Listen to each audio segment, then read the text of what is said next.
So welcome back to another video on rational expressions. I want to recap where we left off yesterday with what a rational expression is. It's a fraction with polynomials in both the numerator and the denominator. Exclusions represent moments where we cannot have a denominator of 0.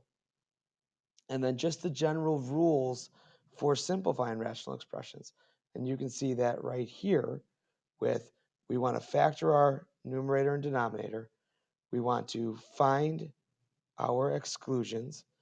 And then we want to cancel out any common factors. By following these three rules pretty much all the time, you're going to be very successful at simplifying rational expressions.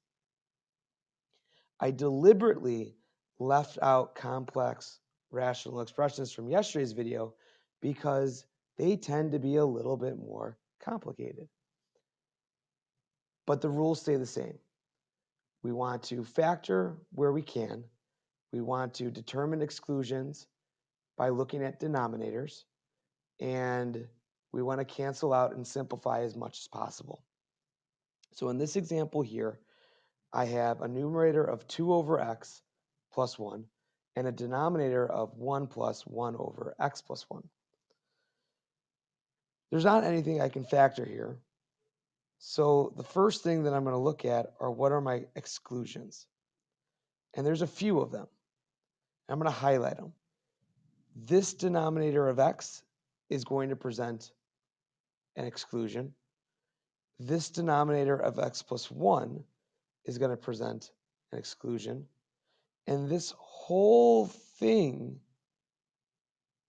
is going to represent an exclusion. Well, if we start at the top with the numerator of 2 over x, just looking at the x, that should tell me x can never be 0. Because if I had a 0 there, 2 over 0 would give me an undefined answer. Can't happen. Then I'm going to look at the green x plus 1. Okay, that denominator can also not be 0. So I have an exclusion of negative 1. Finally, I'm going to look at what's in yellow. That whole denominator cannot be 0. So what I'm going to do is I'm actually just going to look at this part right here. That portion cannot be negative 1, because if it's negative 1, 1 plus negative 1 would give me 0. So I'm going to solve 1 over x plus 1 equals negative 1. That's a proportion. So I cross multiply, add over, and divide, and that tells me my third exclusion is negative 2. So the complexity of these problems is going to increase greatly, but we want to make sure that we're still following the same procedure. So I have 3 exclusions. X can't be 0, x can't be negative 1, x can't be negative 2. So now I have to simplify. So let me clean this up a little bit. I want to get rid of some things, put them back. The first thing that I'm going to look at is cleaning up my numerator. I'm going to multiply my 1 by x over x, because it has to have the same denominator as the 2 over x. So we have 2 over x plus x over x, and that becomes 2 plus x over x. So that's my numerator. My denominator, on the other hand, I'm going to multiply the 1 by x plus 1 over x plus 1, because it's got to be the same as what I see here. I have x plus 1 over x plus 1 plus 1 over x plus 1. And if I simplify that, I get x plus 2 over x plus 1.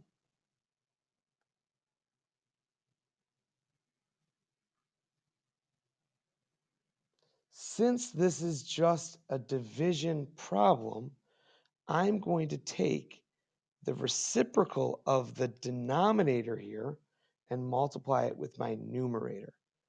So my numerator is still 2 plus x over x, and I'm going to multiply it. I should use an x there, I'll just use a dot, with x plus 1 over x plus 2. X plus 2 and 2 plus x are the same thing, so I can cancel those out, which means I'm left with x plus 1 over x with exclusions of x cannot be 0, x cannot be negative 1, x cannot be negative 2. Not a lot of factoring that I had to do in that problem, so our next example is going to address that a little bit more. But you'll notice that I just follow the same procedure that I always have. See if I can factor, find exclusions, follow any operations that I'm supposed to follow, see what I can cancel out. This problem's a little bit more challenging, all right? But I'm going to stay true to what my steps should be.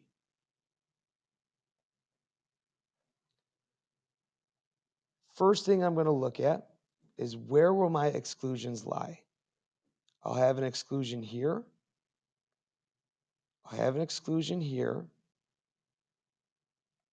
And I'll have an exclusion here. So starting with the yellow, my first exclusion is going to be x cannot be equal to positive 3, and it cannot be equal to negative 3, because x squared minus 9 can't be 0. My second exclusion is going to be that 2x plus 6, but I don't have to worry about that, because if I were to set 2x plus 6 equal to 0,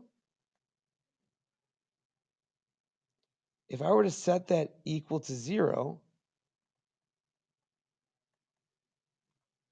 excuse me,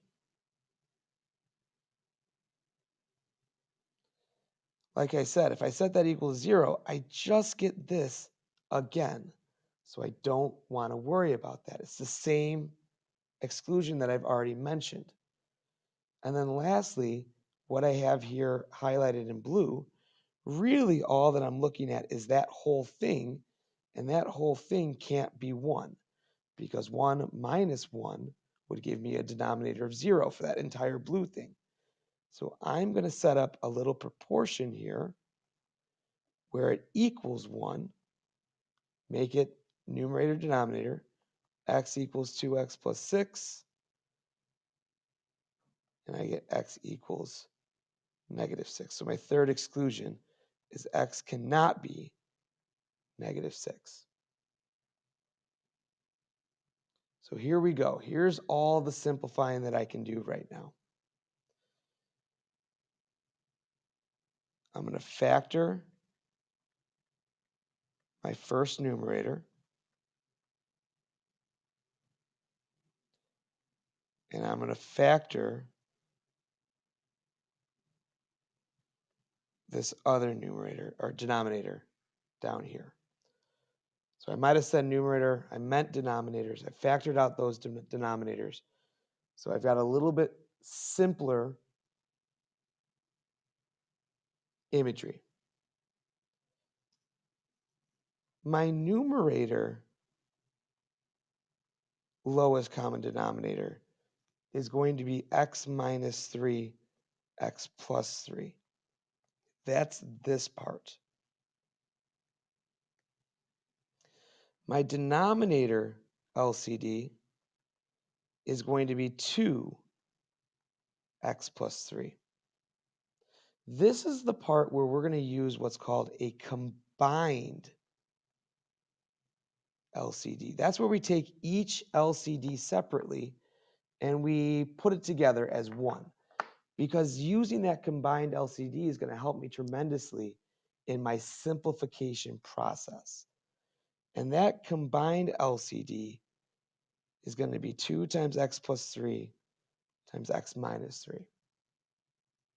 So this is what I'm going to use to multiply and clean up my fractions.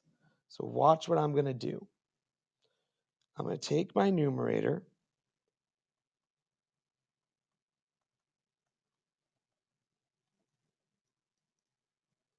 and I'm going to take my denominator,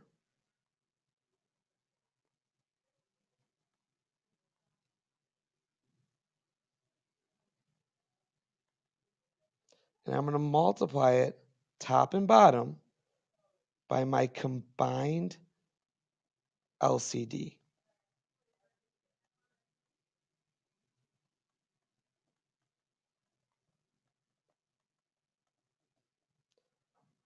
And when I do that, this essentially gets multiplied in to both fractions.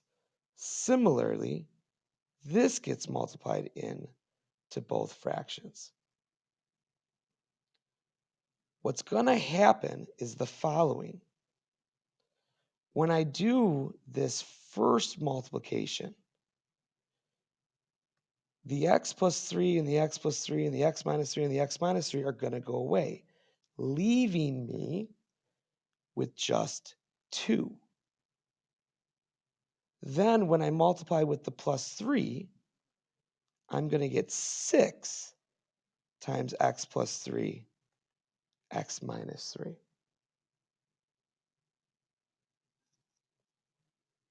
Now on the bottom, I'm going to do my common LCD times 1.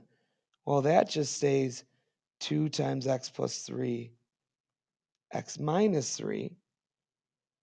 And then when I multiply it with the second unit here, the x plus 3 and the x plus 3 are going to cancel out, leaving me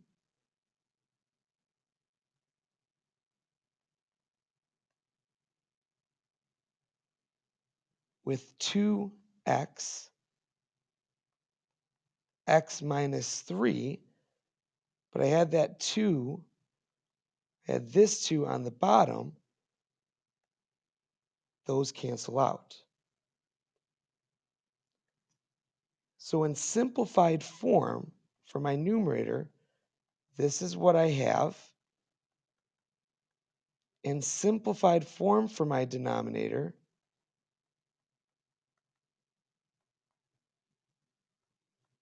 this is what I have.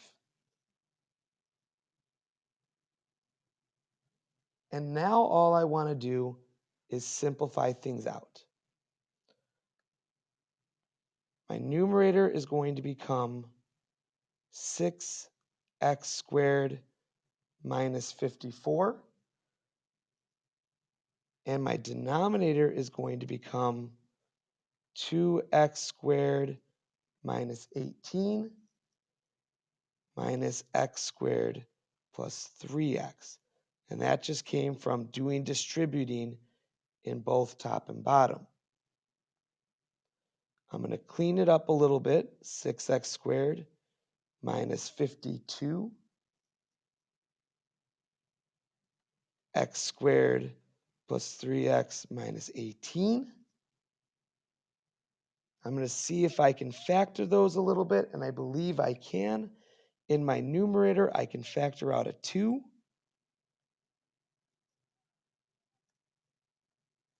In my denominator, I can factor this to be x plus 6, x minus 3.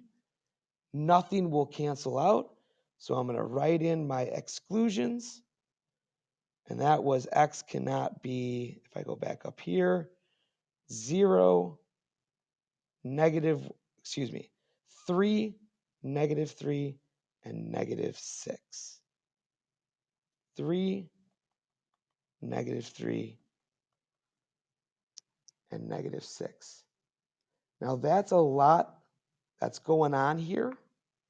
And I get it. It's tough. It's going to take some time. You're going to need some practice. I need you to practice in class and make sure that you're not hesitating to let me know what your questions are. Please come ready on Monday with these questions. There's a lot going on here. I'd love to talk about it more with you. Good luck.